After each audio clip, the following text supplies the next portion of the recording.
You were talking yesterday in your opening speech about the need to look inwards in order to do good work outside, and how nobody can do peace outside if they're not at peace inside. Can you expand on that a little bit more? Absolutely. I think it's so imperative to really be clear as to who you are, what you want, and where you're going. And really the only way to do that is to be conscious, to live a very conscious, open, and curious life. And that begins with looking in, searching within, healing within, to be able to express who we really are openly and give ourselves and of ourselves to the world. And sometimes people don't realize that this applies to all areas of life, business, finance, and it's hard to make that link. Why is it important that people who deal with big institutions, big financial institutions, big banks, think about things like this? Well, there's a power in not only who we are, but how we express who we are. To the very, what may seem minimalistic point of view, in the very choice of words that we use to speak. There's power in words because words provoke emotion. And when our words and thoughts and emotions come together, that's where our actions go. And therein lies the secret, and therein lies the power. So when we're really conscious and aware of how we come across, how we show up, for example, if we're being visible or if we're kind of shying away, if we're promoting new ideas or if we're holding back, that could be the difference between presenting a new idea that could literally shift things in the world, or thinking, because there's so much struggle inside of oneself sometimes, that we choose to kind of stay behind the scenes.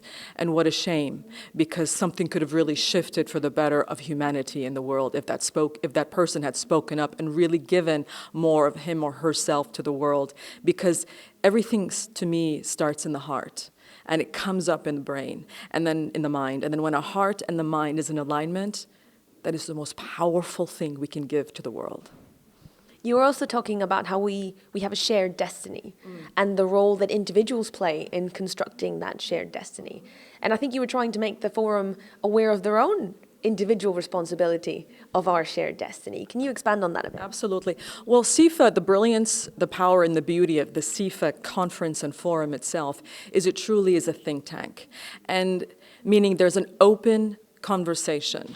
And that's what allows this conversation to be honest, to have candid conversations and candid and open and sometimes difficult things to sort of bring out into the surface. But here, as you've noticed, it's a normal occurrence, and that really is the power of this conference. And as a global business, if you will, professional, that's what brings me back.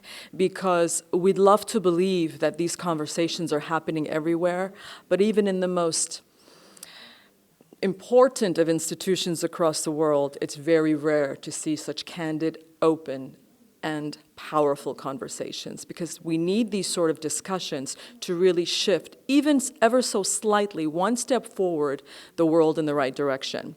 And so what I mean by shared destiny is that as individuals, we have our responsibility to do the best we can, first for who we are and then for others, because we cannot give anyone else what we don't have ourselves, just like we cannot give love if we truly don't give ourselves love first.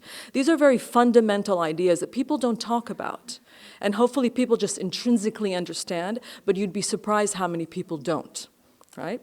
So it's good to create a consciousness about these very intimate and sometimes conversations that we shy away from, but that's more the reason to talk about them, because they are so innate to who we are as human beings and to what we need to grow as human beings.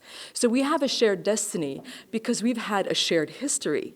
Our lives are integrated. What I do and how I speak with you today will somehow impact you. And what you give back to me will somehow impact me. Whether we realize it or not, there's an energy here at play, and this energy is quite powerful. Right?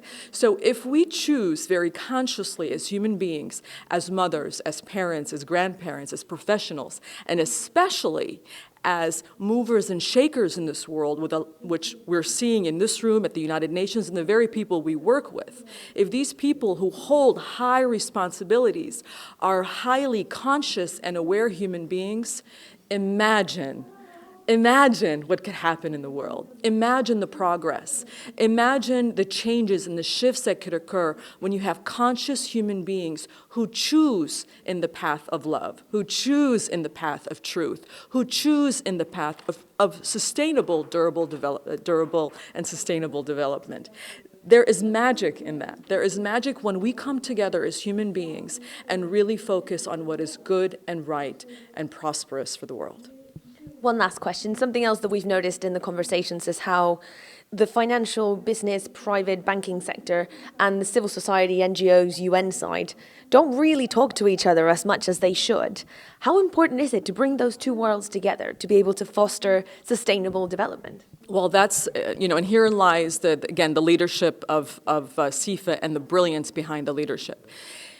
The critical component here is that these professionals from cross sectors don't even speak the same language. And that's because we don't come together as often as we need to sort of immerse and infuse who we are as human beings, who we are and what we do as professionals into a common language with a common understanding so that we have a common path and therefore a common destiny to work toward.